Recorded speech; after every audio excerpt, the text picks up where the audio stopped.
Well, let's get into it. 2024 Dark Horse. All right. I am super excited to have the opportunity to get my hands on one, get the build in, get it submitted, and yeah, have it on the way. So let's go through my package, what it's going to look like. I'm super excited to share this car with you from a content standpoint and from a newer Mustang enthusiast standpoint, and yeah. So let's go here. As you guys probably know, the internet is really hot on these Dark Horses. In my opinion, they sound amazing, and when I started seeing videos of them servicing on the internet, it was kind of like an instant sell, right? Here's what it's looking like right now.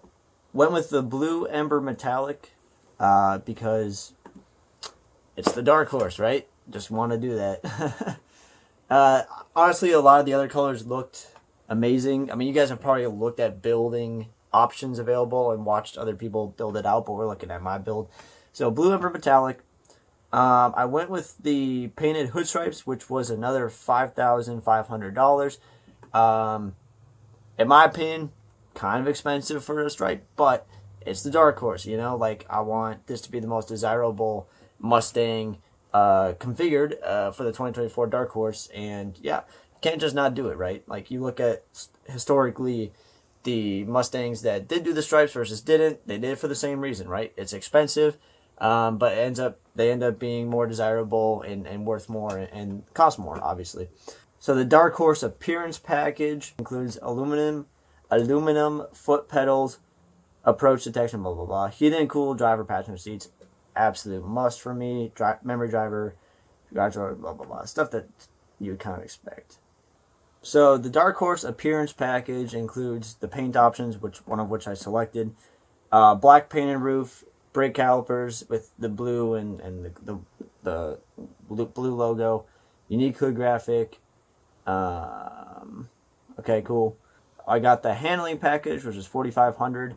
In my opinion, that is totally worth it. That comes with aluminum wheels. More on that in a second. Adjustable strut top mounts. Front towing hooks. It is a Mustang, you know, in case we leave a meet a little too aggressively. Magnetic dampening system. Performance rear spoiler with a gurney flap, also painted in shadow black. I think that's gonna look cool. And revised chassis tuning. Sorry. So a lot of the stuff on the Dark Horse Premium is going to come with it, and you can't really add or remove too many options like you can maybe with a Corvette.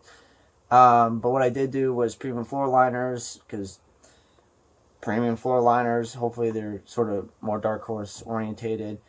Recaro leather trim sport seats, definitely a must. It adds little blue stitching here, as you can see.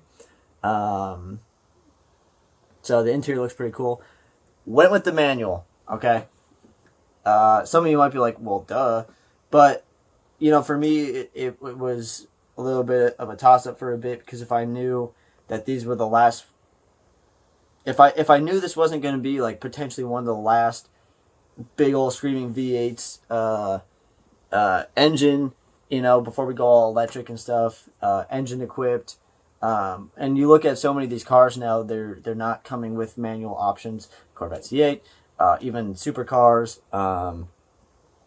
So I knew the automatic would probably be a little faster, and I would have to worry about banging gears and going through clutches and stuff like that, because I can only do so many things while I'm driving and filming content.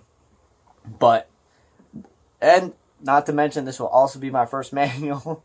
So my first manual will be a Dark Horse, and I'm gonna have to be careful with that, because I want the next owner to appreciate that this thing wasn't just beat the absolute.